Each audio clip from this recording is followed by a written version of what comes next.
All right. The broadcast is now starting. All attendees are in listen-only mode.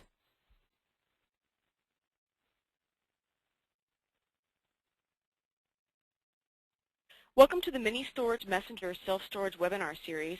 I'm Robin Dodge, Circulation and Social Media Coordinator, filling in today for Poppy Behrens, publisher of Mini Co-Publishing, and we're delighted to have you in the audience today. This is one of several informative webinars planned for self-storage owners, operators, managers, investors, developers, and other industry professionals. The sponsor of today's webinar is Storage Marketing Solutions. Our presenter is Derek M. Naylor, President of SMS. Over the past 7 years, Derek has incrementally increased sales revenue for his clients more than $250 million through innovation and advanced marketing strategies. In 2003, he founded SMS and directed his talents and unique growth strategies exclusive to the self-storage industry. SMS now helps hundreds of operators from coast to coast increase their occupancy and profits through the company's unique outsourced marketing director program and other tools. He is a regular contributor to industry magazines and a dynamic speaker at trade events. This year marks the 31st anniversary of Mini Storage Messenger, providing the self-storage industry with an in-depth news and information. Each issue of Messenger offers cover stories and feature articles on the most timely industry topics and trends. Monthly columns contributed by industry experts and accomplished business professionals address a wide range of topics including security, facility operations, technology, legal issues, legislative updates, construction, and development. We also publish a variety of other self-storage data sources like the ones you see listed. For more information, please visit ministoragemessenger.com. We invite you to submit questions throughout the webinar. Simply type your question in the question area and click send. Depending on the question, we will answer it privately or for the whole group. We will try to answer as many questions as we can during the question and answer period at the end of the webinar. Those that we can't answer due to time will be answered via email after the webinar. The webinar is being recorded and will be available for viewing on demand from our archives at ministoragemessenger.com. Today's presentation should run about 45 minutes with the remainder of the hour open to questions and answers. And now I would like to turn the presentation over to Derek. Good morning, Derek. Good morning, Robin. Thank you so much for the introduction. And I'd like to welcome everybody out there in cyberspace to this webinar that I'm super excited to be giving because it's a very timely topic, and with marketing budgets tightening up across the country, a lot of people are looking for more inexpensive ways to market their facilities, and email marketing is certainly one of those things that does that. The title of today's session is a non-geek guide to using email marketing for automated occupancy and income growth. Now, in case you're wondering, that picture there is not of me, but I will confess that I did look something like that when I was younger, about in high school age. I was quite the dork. I didn't wear the glasses with the tape, but I was not at all into fashion or anything like that. Instead, I was actually, believe it or not, studying marketing in high school. So I would like to point that out for those of you who know that about me. But all joking aside, let's go ahead and get started. But before we do, I want to let everybody know that there's a rare gift at the end of this webinar for attendees only. And it's something we've never offered before, something we probably won't offer again just because it is expensive for us. But we appreciate the time that you are devoting to us today. So if you hang out to the end, we will go ahead and give you instructions on how to do that. So what I want to do is start out by telling you a little bit about the power of email marketing with a couple of personal stories of mine. The first is about a week or two ago, I was asked by a friend what I would do if I lost everything that I had. Lost my house, lost my business, lost my source of income, et cetera, et cetera. And while that's not a pleasant thought to think about, I certainly have thought about that before for whatever reason. And without much thought, I answered, well, after I took care of the immediate needs of my family, making sure that we have food and shelter, then I would get to work on building an automated email system that builds or that performs a series of marketing functions. And namely, those functions being positioning me in my marketplace, helping me attract new customers, retaining customers, and so on and so forth.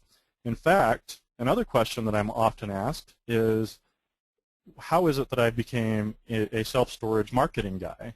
After all, I don't think that anybody grows up when they're a little boy and says, I want to be a self-storage marketing consultant. But this just demonstrates the power of email marketing, and I'll tell you a little story.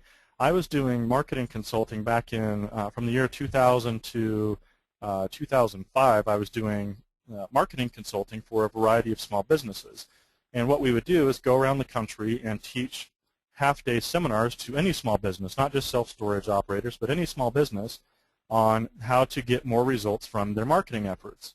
Well, at one of those, and from those seminars, of course, we would sell consulting services. But at one of those events in San Francisco, there was a storage company in attendance. Well, they came to the seminar, they attended, they left, there wasn't much dialogue, but they did get on our email marketing list. And we stayed in touch with them with a weekly marketing newsletter that went out in an automated fashion, and I completely forgot about them. Well, 2 years later, they actually sent me an email in response to the email marketing system that I had built for this particular business, and they became a client of 2 years for me, and that's how I was introduced to the self-storage industry.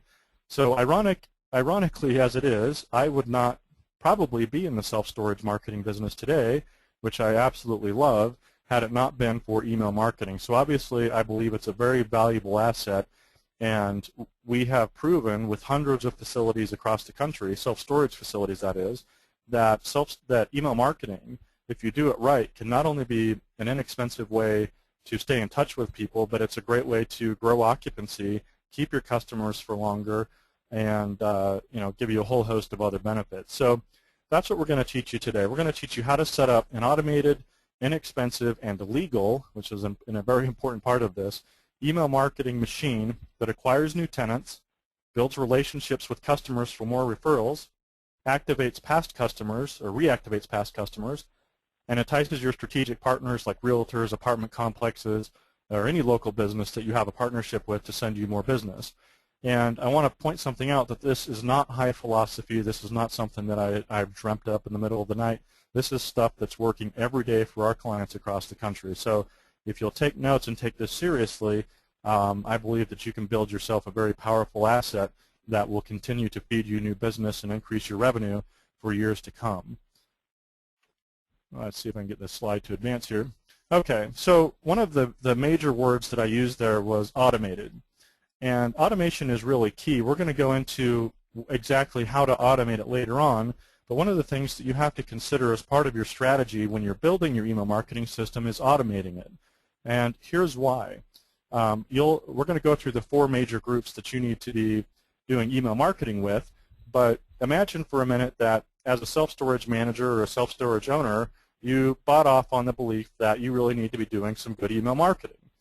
Well, imagine for a minute that you want to have a email marketing sequence for existing customers and new customers. You want to have an email marketing sequence for prospective customers, so leads that have called or come in through the website. That you want to stay in touch via email with past customers, and that you want to stay in touch with strategic alliances throughout your community.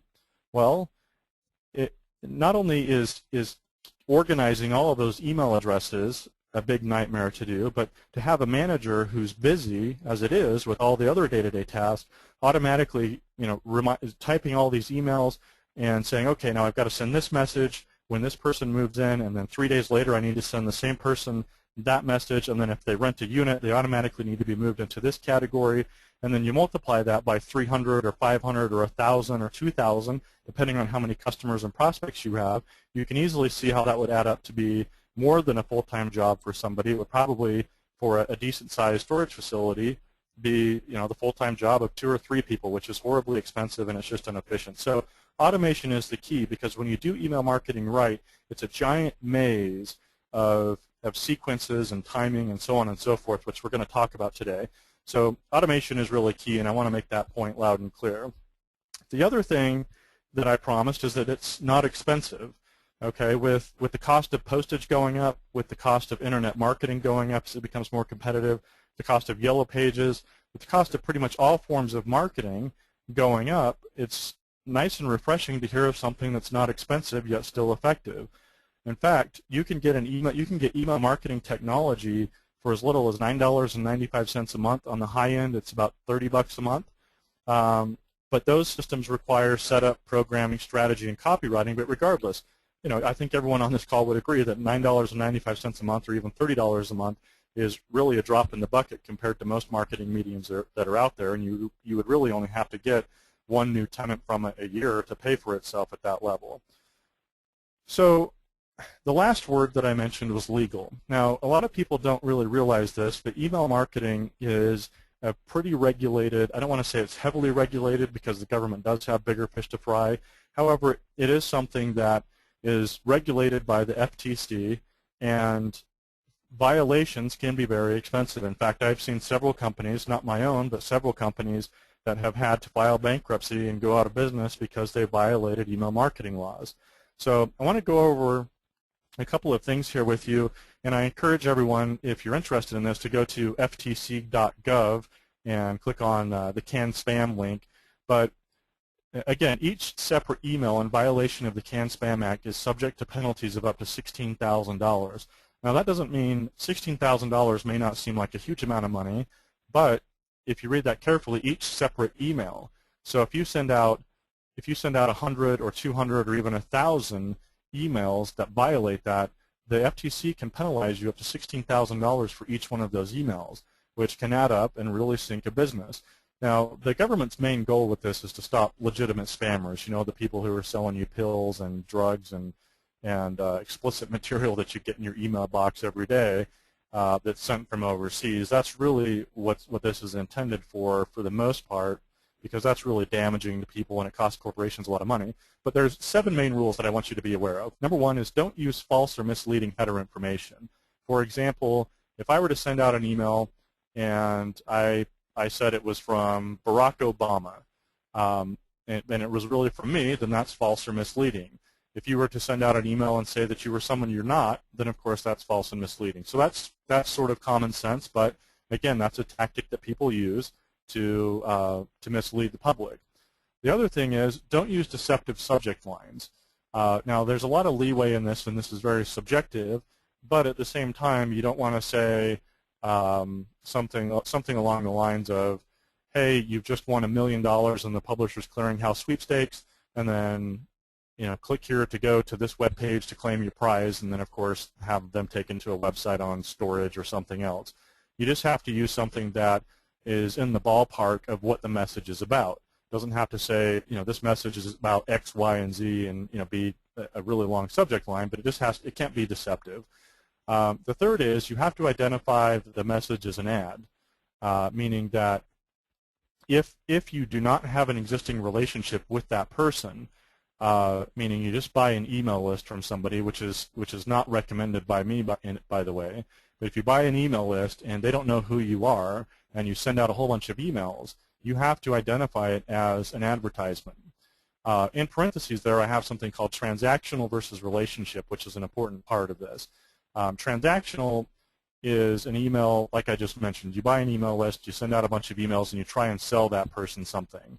Relationship is, for example, if you have a customer at your self-storage facility and you have an existing business relationship with them, then you fall under a little bit of different regulation. Now, one thing I do need to point out, by the way, I should have done this up front, is that I'm not an attorney. This is not legal advice. But this is just my interpretation of the law, and that's why I encourage you to go to ftc.gov. The other thing is you have to tell the recipients where you're located. At the bottom of every email, you have to have a physical mailing address so that they can send you a piece of regular mail asking to be removed, or they can at least know where you're at. And it has to be an accurate address, by the way. You can't make up an address. So that's not a big deal. You have to also tell recipients how to opt out of receiving future email. So if you're sending out emails, you do want to make sure that you have an opt-out link, they can click on it, and that you truly opt them out. A lot of times with legitimate spammers, meaning people not like us, but people who are really spamming, if you click on the opt-out link on the bottom, you'll notice that they're very well hidden, but even if you do that, what it does is it tells them that it's an active email address, and you'll just get more spam by doing that, which is horrible, and that's, again, what this is designed to protect from. You have to honor opt-out requests promptly. Most email marketing systems, the one that we use, does it immediately and instantly, but there are still some companies that will tell you that it takes up to 30 days to be removed from their list, which depending on what email marketing system they're using, but you have to honor it promptly. You can't wait a year and then go through and remove everybody all at once. You have to do it as quickly as possible. And again, there's more detail and there's all sorts of frequently asked questions on ftc.gov on this, which you do want to pay attention to because you don't want to be slapped with those fines. And then seventh, monitor what others are doing on your behalf. The law says that just because you're having someone else do your email marketing for you does not release you from liability. So what you want to do is if you're having somebody, whether it be a manager or a third-party company, do email marketing for you, you just want to make sure that you approve all of the messages that are going out and that it meets all of these guidelines. And again, for more information, just go to ftc.gov. Sorry I had to go through that. I know that's an ugly topic, but I don't want anyone on this webinar to end up with a hefty fine and come back and ask me why I didn't warn you about that. Okay, so there's 4 critical groups to include in your email marketing program. Prospective customers, and we're going to go through each one of these, by the way, on what to do with them, but I just want you to write these down. Prospective customers, existing customers, which includes new customers, past customers, and strategic alliances. And again, by strategic alliance, I mean apartment complexes, realtors, fire and flood restoration companies, oil lube places, movers, all of the common self-storage alliances that are formed. Each one of those 4 should be put into a unique and strategic message system with specific sequencing. It's because prospective customers need to hear different messages from you than past customers, of course. Past customers shouldn't get a message that says, hey, we wanted to thank you for being a customer. Please stop into the office anytime and let me know if there's anything wrong with your unit, for example, because they're a past customer and it won't make any sense. Same thing with prospective customers. Prospective customers need to be sold on your facility, not thanked for doing business. And of course, strategic alliances need to get different messages as well. So it's very crucial, and this is really why automation comes into play, that each one of these groups gets unique messaging and it's strategic based on the next action you want them to take. And so we're going to go into each one of those now, and I'm going to outline the overall strategy for you on what you should try to accomplish with each one of those 4 groups. The first one I mentioned is prospective customers. Prospective customers are simply leads, for those of you who are wondering what that means. If somebody sends you an email inquiry from your website, or if they call and ask for a price quote, or if they stop in and take a tour but they don't rent a unit, basically anybody who's expressed interest in your storage facility but that has not rented is a prospective customer. So the very first goal you should have with your email marketing to prospective customers is to keep an aggressive and empathetic communication during the crucial decision-making phase. Now, there's all sorts of studies out there, but I believe that the most common number I've heard is that once a self-storage consumer expresses interest in renting storage, they will rent from somebody within 10 days. Now, of course, not everybody. Some people don't rent at all, but those that are going to rent usually do so in about 10 days. So during that phase, you need to keep an aggressive and empathetic communication. I put the word empathetic in there for a reason, and that's because a lot of people just get aggressive and annoying in their email marketing follow-up and say, are you ready to buy yet? Are you ready to buy yet? Are you ready to buy yet? Hey, come on down. Why haven't you bought yet? Which, of course, is annoying. So you need to be empathetic to the fact that they're making a decision and help them make that decision rather than just annoy them. And that needs to be automated for about 10 days.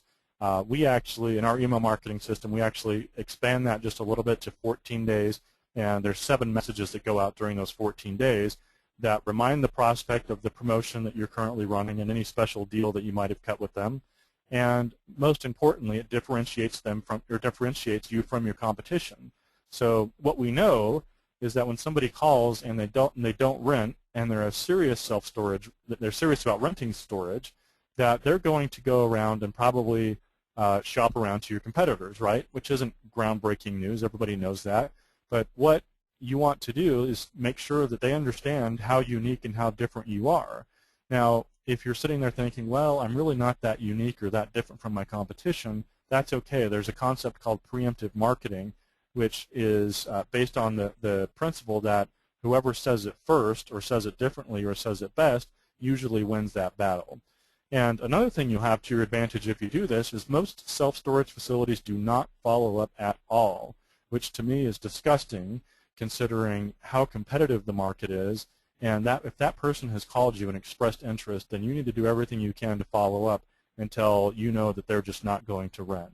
But if you do this, you will have a very, very big advantage over your competitors, because we know that they're not following up, especially on email leads that come in.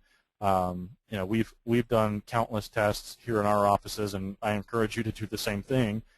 Go to a few websites and in your market and submit a lead request and see how long it takes someone to follow up. Even big companies we've done this with, and we may get a phone call or a quick email from them, and then we hear nothing. So if you're the one that is staying in touch with them with nice, empathetic messages and differentiating and so forth, you're definitely going to win that battle and have a huge leg up on your competitors. So that's the prospective customer strategy. Existing and new customer strategy, of course, is different.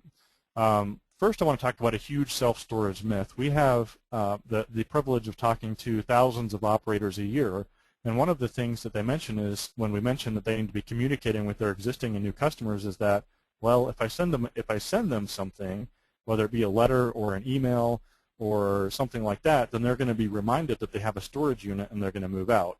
That's a huge myth. We've been doing this now for 5 years. We've sent out literally millions of letters and emails to existing customers, and I have never heard of this being a problem. It doesn't mean it's not happening. It just means that it's not a significant enough problem that our clients, believe me, our clients would call us and let us know if something we did lost them tenants.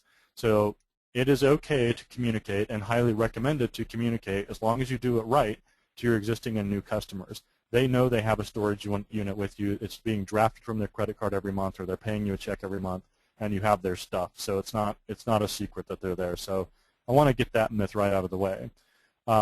Another principle that I want you to understand is that existing customers should get more love and attention than new customers. Most self-storage facilities, and most businesses actually, to be fair, I don't want to make it sound like self-storage operators are different, but most businesses spend more time looking for new customers than they do taking care of their existing customers, which is a big mistake. There is a huge opportunity in your existing customer base. So you need to be in touch with them and constantly letting them know that you care, constantly offering them additional things, and being of service to your customers. And that will increase your referrals. It'll increase their overall satisfaction and chances of repeat business. There's just all sorts of benefits that come by sharing the love, if you will, with your existing customers. Some of our clients even go as far as just picking 10 random clients and sending them a gift basket just to say thank you for the business. And that really, if you set a budget of $25 to $50, you can do that, and it really just increases the wow factor. So you always want to be surprising your customers with excellent service. So now that we've gotten those two principles out of the way, the strategy for existing and new customers is naturally to welcome them to the facility, just like you're probably doing now with a welcome letter that's generated from your management software, but welcome them and begin what we call experience enhancement through friendly and regular communication. Now, obviously, most facilities are now sending out a welcome letter to their customers, but what we want to do is start to really just enhance their experience, because nobody expects their self-storage facility to be stellar at communication and very friendly and just exceptional customer service. They just don't expect it. So when you do that, their experience just gets that much better, which again increases referrals and helps retain customers longer. They might not care about that price increase as much because they like you more and they know you care, and they're just getting overall great service, which is rare these days. The other objective of email marketing to existing and new customers is to remind them of your referral program, remind them that you sell packing supplies, remind them that you sell insurance, but do so in a friendly, non-aggressive way. And you've got to use some pretty good persuasion tactics to do it, because you don't want it to come across as annoying. We'll talk about that in a little bit. But that's the second objective. And then, of course, the third is social media integration. We've tested everything from A to Z with social media, and by far the most effective and efficient, so effective and efficient, way to use social media is through email marketing. And what you do is you actually, by doing this, if you do it right, you actually get your customers to post on their Facebook wall and to their Twitter followers how much they like you, and to give them a promo code for a special deal. Now, I want you to think about that for a minute. I don't know if you're on Facebook or not. I know that a good percentage of you are on Facebook, If you are, think of how many friends and followers you have if you're on Facebook and Twitter. Imagine the power if you were to go out and give an endorsement of somebody who you did business with that you really like and trust, and because you're a friend or because they're a friend of yours, they're going to get a special deal. Well, it's basically a referral program on steroids because most people have hundreds of friends. And while not all of them need storage right away, they will remember that endorsement because it's from somebody they trust, and they remember that they get a special deal. So by setting up your email marketing system properly, every existing customer that you have is encouraged to do that, and given all the tools and everything they need to make it very simple, and people actually do it. People will actually post a message saying how awesome your storage facility is and how much they've enjoyed doing business with you on their Facebook wall and to their Twitter followers, which again gets you a recommendation to hundreds and hundreds of people. And if you add it up across all of your existing customers, it turns into thousands and thousands of people. So there's huge power, and that will generate rentals through social media. And the best of all, you don't even need to have a Facebook profile or a Twitter page to do that. All your customers need to have it because that's where they're going to post it, but you don't need to have it. Moving on to the next category is past customers. Everybody in this industry knows that repeat customers are a leading source of rentals. If you look at your occupancy report or your marketing source report, whatever you're calling it through your management software, you'll notice that repeat business is a big chunk of business for you.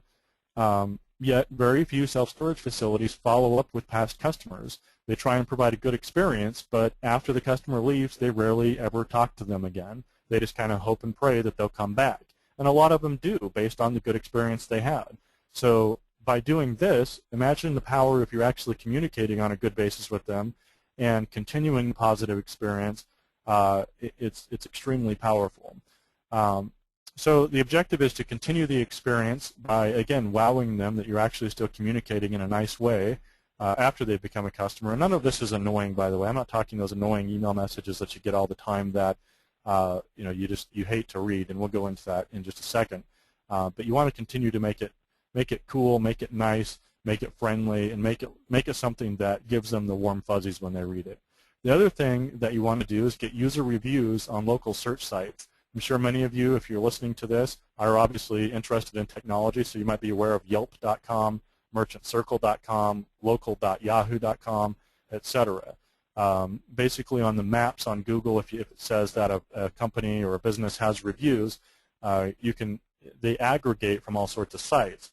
Now, the benefit of that is not only the obvious benefit of if a customer is saying that you're a great facility, that helps a consumer choose you over your competitors, but it also has great search engine optimization value as well. If you can get your customers to leave you a review on these sites, then it lets Google and the search engines know that you're a legitimate business and customers are visiting you and so forth. But after somebody has moved out, you not only want to send out an automated survey, which we do as well, but you want to ask them and encourage them to leave these reviews, and people will do it for you, and it's tremendously valuable. The third is to continue referrals. Most self-storage consumers make the mistake of thinking that they can't use your referral program anymore after they're a past customer. So you want to make sure to let them know that you're glad to still accept referrals from them even though they're not a customer, and you'll just reward them in a little bit of a different way than if they were a customer. And then, of course, you want to regularly invite them back to do business with you by giving them special offers for return customers. I can't emphasize the importance of this enough. That a lot of people will move out of a storage unit because they either have a temporary setback in income or they get rid of some belongings, but one thing we know is that people's situation changes. I would guarantee that almost every one of your customers, or every day, at least one of your customers has some sort of dramatic life change, whether it be they move, or they have a loss of a family member, or they're getting divorced, or they acquire something else and need a storage space again, or they get their job back. Regardless of what the situation is, we do know that people's situations change and they will need storage again. So by staying in front of them, it not only reminds them of you, but by giving them a special offer, a lot of times they won't even shop around to compare your pricing with your competitors. So that's the past customer strategy. The strategic alliance strategy is pretty straightforward, but I want to ask you, how do you treat good friends? I would assume that most of you, if you have a good friend that you care about, talk to that person pretty regularly, either via text message or email or phone call or whatever. But you don't ignore them. You don't strike up a friendship and then ignore them for extended periods of time. Well, when you form alliances with businesses in your community that can send you rentals, a lot of self-storage facilities don't have the capacity or the know-how to follow up with them like they would to continue that good friendship. I can tell you that the biggest secret to success with strategic alliances and all of our experience marketing storage facilities across the country is that you have a good relationship. Relationship is the key word with the person that you have an alliance with. An apartment manager that doesn't like you is going to send you way less rentals than an apartment manager that does like you and that you have a good relationship with. They'll also let you do extra things. They might like hang door hangers or have a special pizza party or barbecue for all of their residents that they otherwise wouldn't do unless they liked you. So they're a lot more willing to bend the rules. So it helps you build better relationships. But again, let's face it, without this being automated, and I believe that's the biggest reason why self-storage managers don't follow up enough with their strategic alliances is because they just don't have the time. So it's not your fault that you're not following up regularly enough. It's just the fact that there's not enough time in the day to do everything else on your list and then still go out and form good relationships with everybody and maintain those relationships, especially if you have 50 to 100 strategic alliances, which we recommend in your market. It's almost impossible to do that and run a facility at the same time. So by having a strategic alliance email marketing system, you can have that done automatically. And of course, we don't think it should replace the belly-to-belly relationship building exercises, but we do know that it enhances it greatly. And the next time you go see that person, they're not going to feel like they've been avoided by you for a long time because of the way that we send out these messages. And really, strategic alliance email marketing is about network building on steroids. It's just, as I just mentioned, once you get 50 to 100 or even more strategic alliances, and then you put it in an automated email marketing system, it's just, if the messaging is right, it's just like, supercharging networking ability, and it'll get you more introductions and more positive word of mouth in your community, and it really has a snowball effect. And one bullet I just skipped is that you always need to remind them of offers for referrals. So if you're giving them some sort of incentive for sending you referrals, you need to constantly remind the alliance of what's in it for them so that they are constantly reminded of what they get if they send you a rental, which is very important. Okay, so let's talk about a word on sequential autoresponders. That's the technical definition, and I know I promised this would be a non-geek presentation, and that's the most non-geek way I could put it, and I'll try and make this make perfect sense for you. But sequential autoresponders are the technology that makes this all possible for you to do in an automated fashion. And here's what they do. They follow a specific sequence based on messaging and timing, which is crucial for persuasion. And here's what I mean by that. If you just have an email marketing system and you're sending broadcast or blast emails out to your entire list, so say, for example, you have a list of 1,000 people, and you want to send an email blast that says, Happy 4th of July, we hope you have a great and safe holiday. Well, that's a broadcast, and that can go to everybody in your email list. But if you're trying to move somebody down a specific sequence or path of persuasion, it's important that no matter when they enter the sequence, that they always start with message number 1, and then after a predetermined amount of days, they go to message number 2, and after a predetermined set amount of days, they go to message number 3, and so on and so forth, so that you move them from A to Z. It's not like they start out at 100 miles an hour. You start out at 0 miles an hour, and you move them in a very logical and strategic fashion to the point that you want to get them to, which if you're a student of persuasion like we are, because we have to be about marketing, or to be good at marketing, you know that you have to move people down a very specific and strategic path. And sequential autoresponders allow you to do that. So you can have a customer in there for 5 years, and they'll be on whatever message they're on. If you get a new customer and enter them in, they always start at message number 1, and then the second message goes out however many days later, and then so on and so forth. And it can continue on for years and years and years. My autoresponder for my business is a giant maze that will continue to send out messages based on behavior for years and years to come. And that's what we recommend you do, again, because it becomes automated. Timing is extremely important. In the beginning of any relationship, you want to be a little bit more aggressive with messaging than you do towards the end. So when you set this up properly, you'll be a little bit heavy on communication, meaning communication will be a little bit more frequent on the front end, and then as time goes on without talking to that person, it spreads out a little bit so that they're not just totally bombarded with messages. So for example, after somebody moves in and becomes a customer, they might immediately get a message, and then 2 days later they might get another message checking in on them and making sure their unit was okay, and then maybe a week later they get another message asking them to do the Facebook and Twitter thing, and then it spreads out to 14 days, and then maybe 30 days, and then maybe we do one 7 days after that. So it appears to be very spontaneous, but actually it's very scientific and very calculated. But it's extremely important that you pay attention to that and that you consider where your customer's mind is at when they're getting that message based on what we know about them.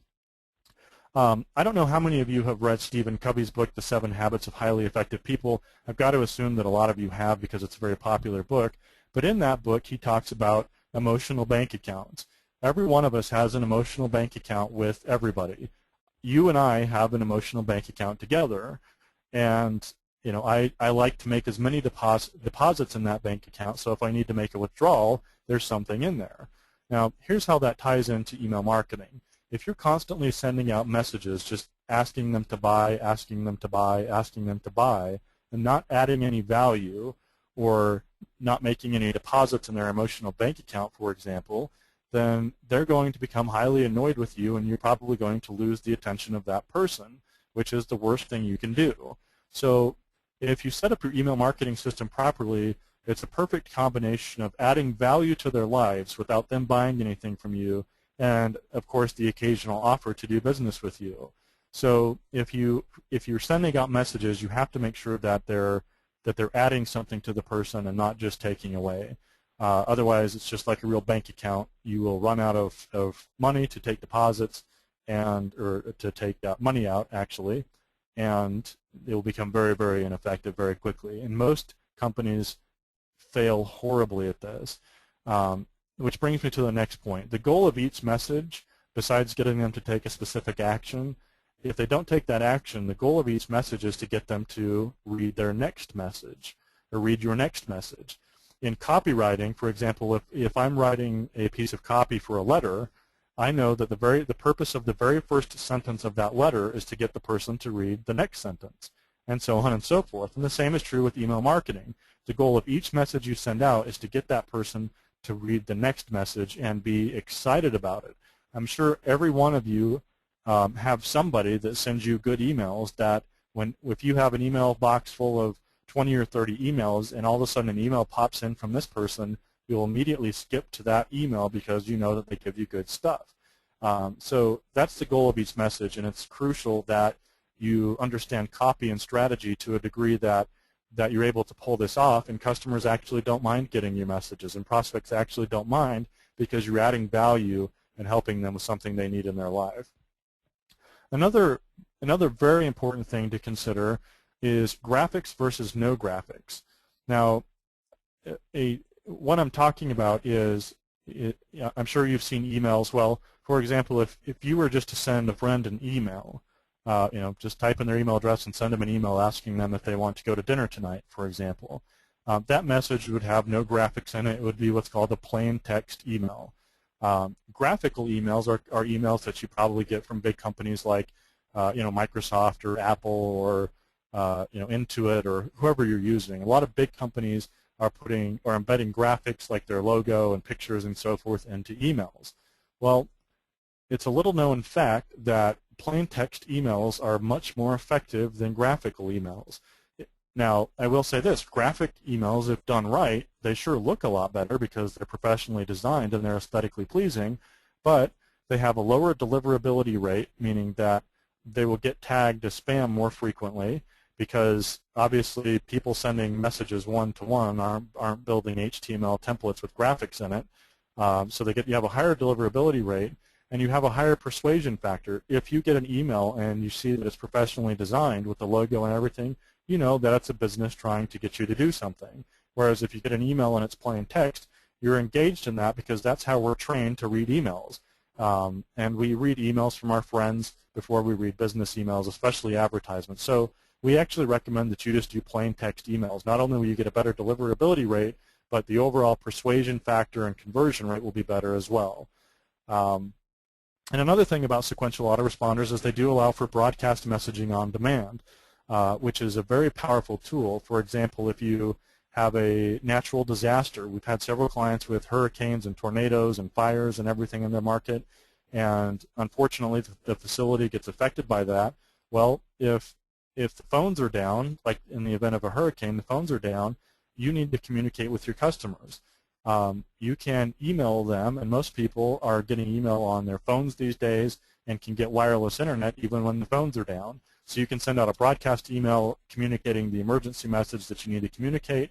On a more positive note, you can do things like have a 4th of July special. For example, if you have a low occupancy on 10 by 10s, for example, and you want to fill some of those up, you might want to have a 10 by 10 special and just send it to everyone on your list. Might want to wish them happy holidays during the holiday season. But what it does is it allows you to do that on demand, and you can send out whatever messaging you want. So sequential autoresponders are very powerful tools, and they allow you to do all that. And I can't stress enough how important the emotional bank account thing and the goal of each message factor is. Those are just so important in email marketing, because it doesn't matter if you have a list of 10,000 people on it. If they're not reading your messages because you're not following those rules that I just gave you, then you might as well have no email list if nobody's reading it. Another big question we hear is how to get email addresses. There's a fear out there that people are afraid to give up their email addresses, and I can tell you that very few people in today's day and age are overly concerned about giving their email address, especially if you have some sort of relationship with them. Most of our clients are seeing a 95% plus acceptance rate when the manager asks for an email. So I just want to talk through the 4 categories here, because how to get email addresses is different for each one of these. For prospective customers, it's very simple.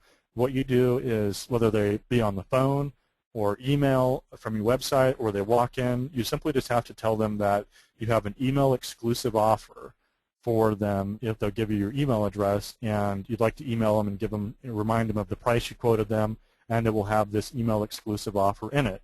Now, that doesn't have to be anything big. You don't have to give away the farm. It can be something as simple as an extra 10% off packing supplies, or instead of 1 month free, maybe you do 3 months at 50% off. Or you say, we're going to waive your admin fee. Whatever it is, it doesn't need to be expensive, but you just have to give them a reason as to why you want it.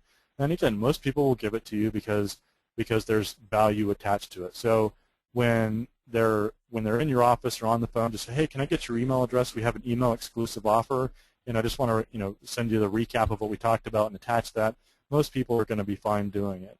Now, I will tell you, this is kind of a psychological thing, so this might be hard for some of you to do, but if you're nervous about asking for an email address, then your acceptance rate's going to go way down, because just like a dog, like a pit bull, for example, can sense if you're afraid of that dog. People are the same kind of way. If you're afraid to ask for something, if you're hesitant or nervous about it, they might think that something's up. So just ask with confidence and with comfort. Just be real casual about it, and most people will give it to you. Existing customers, this is very simple. You just make it a requirement as part of the move-in process. Make it a requirement and let them know that in event of an emergency or anything else, that you need their email address and that you like to communicate via email with your customers. And again, most people will give it to you, especially if you make it required. Now, if you have a self-storage facility and you have not been asking for email addresses as regularly as you think as regularly as you'd like to, then we can actually do a phone blast for you to your existing customers, just letting them know that you need their email address. And you can get a good percentage of your customers to call you and give it to you. And again, most people, if you think about it for a minute, if someone had your stuff and you had a business relationship and you were concerned about communication if there was a problem, wouldn't you want them to have every possible communication avenue to you? And again, the way these messages are written and sequenced, it's not like they're getting annoyed. They don't ever regret giving you that email address. So for existing customers, just make it required for every new move-in. and let them know that you just need it because you need every possible way to communicate. And if you have an existing facility, we can do a phone blast that's extremely cheap that just instructs them to give you a call with their email address, and you'll get a good chunk of people to call and do that for you, and then they can be entered into the system. Past customers, now past customers should automatically be moved from existing customer to past customer when they move out. So as soon as you get that vacate notice, they need to be moved into the past customer field, and they'll start getting the past customer messaging. Now, if you don't have their email address on file, you can simply tell them that you have a contest and a survey you'd like to send them, and most people, again, will give you that email address. Strategic alliances, probably the easiest of all because you're trying to have a business relationship with them.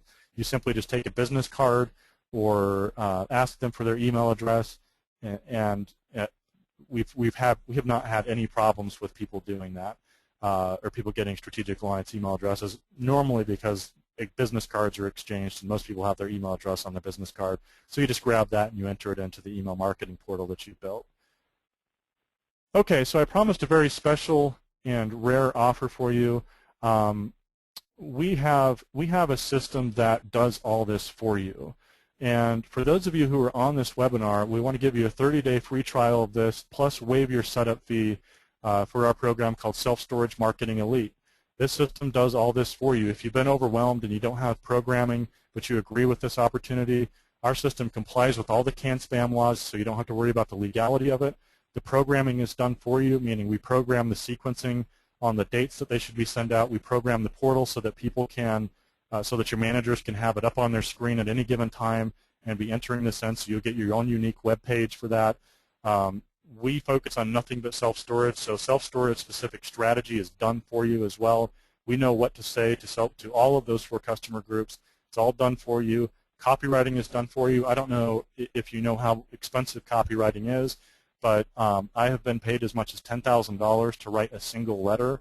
Copywriting is very psychological. There's a very specific skill set, and that's all been applied to this. And again, it's all based on persuasion and moving people down that specific sequence. The sequencing is done for you, meaning all of the, if a past customer or if a prospective customer becomes an existing customer, we set that up so that they're automatically moved from a prospective customer to an existing customer, so there's a lot less work and it's highly automated. And again, we space out the messages with the perfect amount of time. We've been doing this now for years, and we know how to load those messages in the appropriate amount of sequence so that, again, you continue to build that emotional bank account. It runs on autopilot after a 30-second input. Again, we do everything for you. We build the sequence. We do all the programming and the technology. Most people don't have the time or the know-how to do that, so we build it for you. We simply send you a URL that goes up on your computer screen. It's got those 4 customer fields in it: prospective customers, current customers, past customers, and strategic alliances. All your manager has to do is just input a first name and an email address, and instantly they get put into that sequence. And it's only $20 more a month than doing it yourself. So if you go out and do it yourself, you're going to be paying anywhere from $9.99 to probably $29.99. Most of the good systems are on your own. Our system is just $49.95 a month. So for an extra $20 a month, you don't have to worry about it. You don't have to program it. You don't have to worry about what to say. And to get this, we're going to be sending a rare link. This is only going to you. Again, we are selling this at full price every day, but we're going to with no free trial and a setup fee. So we're going to give you a rare link that will give you a 30-day free trial. You can test it out. We do offer a 100% money-back guarantee on it. So if you do it and you're not happy with it, or we've let you down or whatever, we'll give you your money back. And so that'll be coming via email. Keep an eye out for that. It'll come from me, Derek Naylor. But to get on the priority list, if you want to get in the front of the line, since we have hundreds of people on this call right now, you can just send an email to info@storagemarketingsolutions.com and just put email trial in the subject line, and you'll be put at the front of the line, and we'll send you that link, and you can get enrolled right away in that, and it's completely done for you. So again, if you agree that email marketing is something that you want to do, you want to get all those benefits, you're going to have to spend at least $20 a month anyway for a good system. You might as well spend an extra $20 more a month and have everything done for you and have it all run on autopilot by us who knows what we're doing, because all we do is self-storage marketing. We work with hundreds of facilities from coast to coast, so we've got this down for you.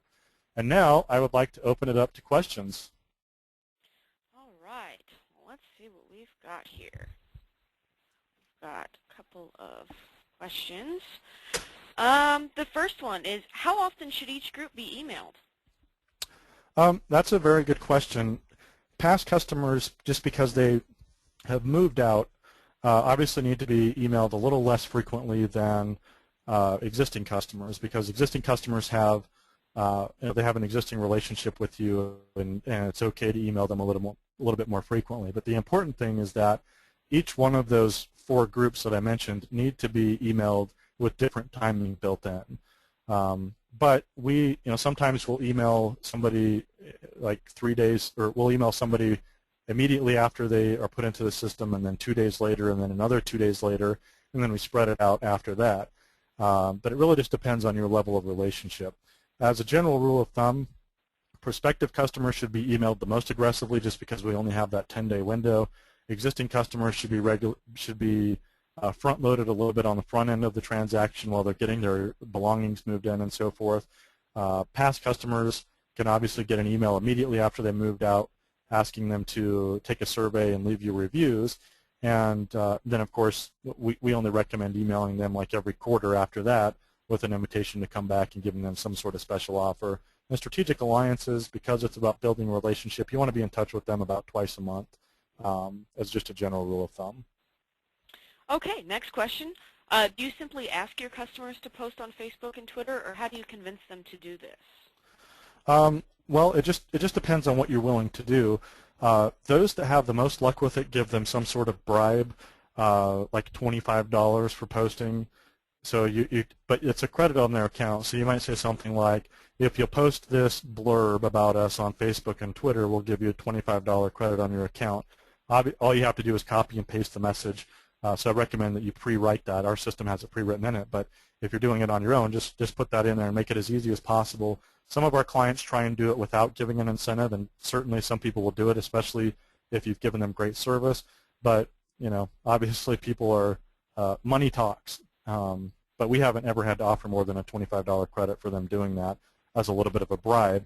And then what you do to verify that is just have them send you the link to their Facebook page and their Twitter page, so that you can verify that they actually did that before you apply the credit. Okay. Next is, how do email systems work? Are they web-based or on a computer in my facility? You can actually get both. It just depends on what kind you use. I mentioned 3 on the slide. One is Constant Contact, one is Aweber, and one is iLead, or I'm sorry, iContact. And they are all web-based, so that you can access them wherever you're at. There are systems you can buy, like at Office Max and so forth, that do have some email marketing functionality built in, that are based on on your local computer at the facility. So I recommend web-based. They're a lot more sophisticated. They're usually a little bit less money. They're all subscription-based, so you have to pay on a monthly fee, but they're just a lot more powerful and sophisticated. Okay, next question. Should we have something signed by our customers allowing us to send them info? Will the email addresses we give to your company be used for other purposes? What are the chances that these email addresses are stolen and used for other purposes? I don't want to upset my customers.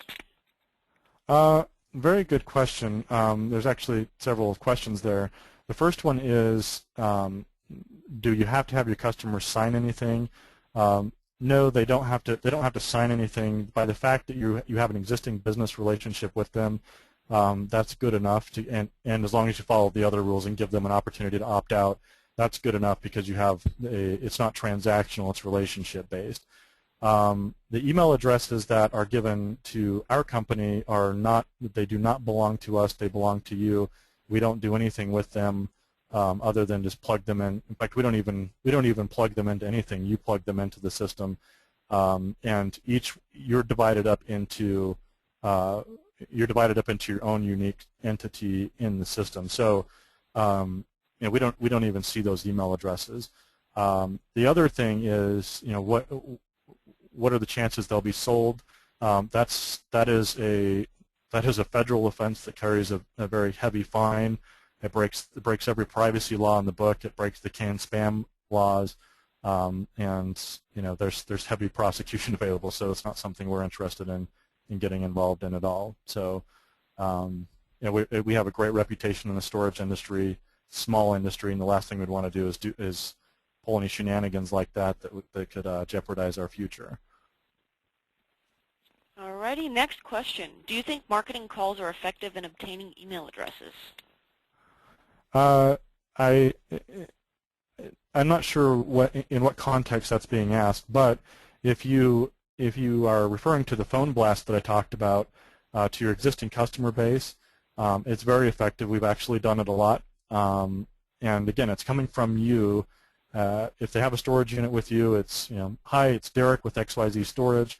We're upgrading our systems, or you can just say we just noticed we don't have an email address on file for you. We need that to communicate with you on a regular basis.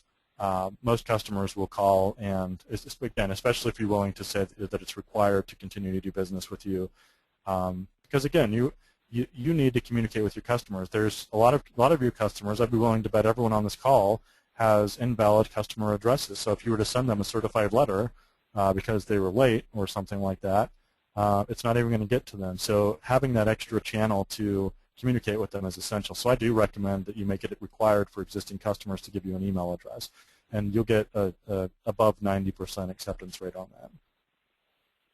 Okay, another question is, can this email system be used to communicate payment reminders to customers? Absolutely, that's a good question.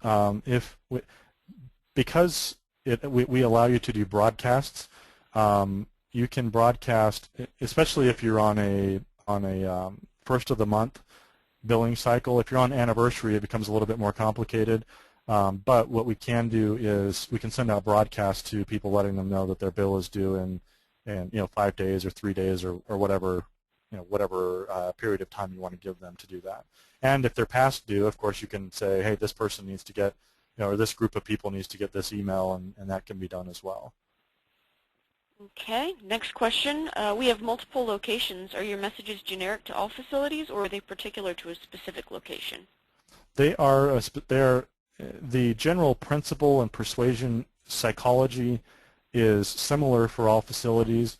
However, we have to have them customized. Obviously, if one of your facilities has climate control and one does not, you don't want to be sending the same message to everybody. So we do allow for customization of every message so that you're not doing any false advertising or being misleading. But we leave the powerful stuff in there, the psychology and the persuasion and the timing and so on and so forth. Just the specific facility attributes need to be changed so that they accurately reflect the facility. Okay, looks like we have time for a couple more questions here. The next question is, what do I do if somebody complains that I'm emailing them too much? That's a great question as well, and it does happen, although it's very, very rare, less than 1%. So far, since we've been doing this, the amount of people who say, hey, don't email me so much, or hey, take me off your list, is less than 1%. So it's really negligible. If they do, I always recommend replying back and just saying, we're so sorry. We just want to be in regular communication. We've opted you out of all future email communications, and you will not hear from us via email again. And that way, you apologize, you let them know that you were doing it with the best of intentions, but you also solved their problem, which is not sending them emails anymore. And they can do that. The complaints are very low because they can, on all of the email messages, there's a very visible opt-out link. They just click it once and they're removed from the list, so they just won't get emails anymore. So it's very rare that someone will actually say that. And if they do, it's usually very cordial and nice. It just says something like, hey, you don't need to email me so much. I'm comfortable with my storage unit or something like that. But again, less than 1%. So it's really irrelevant in the grand scheme of things. Okay. Looks like we have time for one last question. This question is, how flexible is your system for sending notices to my customers? Can I create other messages such as upcoming auctions? Absolutely. You can create whatever messages you want, and we can send them to either all 4 of those groups or just one of your groups. So, for example, if you want to send good holiday wishes to people, you would want to probably send that to everybody on your list. But if you want to send something about auctions, you might want to send that to just current customers and prospective customers, and maybe strategic alliances would make sense too. But the bottom line is you can send out whatever message you want. We do review the messages to make sure that there's nothing inappropriate going out. Of course, I don't know why anyone would want to do that because it's going to their customer list. But we do review each message, and as long as it's legitimate, we can turn around and get that out, and you can send them, whatever you want, saying it's, happy birthday to our manager Billy or whatever. So you can send out whatever broadcast you want as frequently as you want. Excellent. Well, thank you so much to everyone for attending. We hope we've provided you with some useful information to assist you in your investment or development endeavors. You will receive an email shortly with the link to the archive presentation and a special offer, so please watch your inbox for this email. We'd also like to invite you to join our next webinar scheduled for August 18th, which is going to be presented by Tom Litton. To register, please visit our website at ministoragemessenger.com. Thank you again for attending, and have a wonderful rest of the day. Thanks, everybody.